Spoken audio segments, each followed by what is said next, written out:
మీకు గుర్తుందా? దేశంలో రాహుల్ గాంధీ గారు ఎలక్షన్ కమిషన్ మీద కొన్ని సంచలనమైన వ్యాఖ్యలు చేయడంతో రాష్ట్రంలోతో పాటు దేశంలో కూడా మరలా ఒక చర్చ మొదలైంది. అలాగే రాయచోటిలో కూడా గండికోట శ్రీకాంత్ రెడ్డి గారు కూడా ఇక్కడ ఈ నియోజకవర్గంలో ఇన్ని ఓట్లు ఎక్కువ ఎలా వచ్చాయి అనే చర్చ రాష్ట్రంలో తీసుకురావడంతో సరిగ్గా ఈ చర్చను డైవర్ట్ చేయడం కోసం తెలుగుదేశం పార్టీ అమరావతి మీద ఏదో వ్యాఖ్యలు చేశారని కొమ్మినేని శ్రీనివాసరావు ఆయన్ని జర్నలిస్ట్ గారిని అరెస్ట్ చేయడం జరిగింది. ఇటువంటి వ్యాఖ్యలు చేసినట్టు అతను మాత్రం కృష్ణంరాజు గారిని మాత్రం ఏమనలేదు. సాక్షి మీడియా మీద, కేఎస్ఆర్ గారి మీద అనేక విధమైనటువంటి చర్యలకు పాల్పడింది టీడీపీ.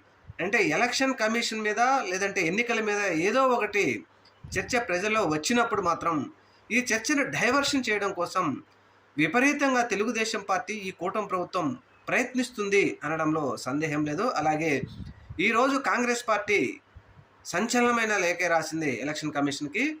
మరి ఈ చర్చను కూడా డైవర్ట్ చేయడం కోసం ఆంధ్రప్రదేశ్ రాష్ట్రంలో కూటమి ప్రభుత్వం ఏ చర్య తీసుకుంటుందో చూడాలి.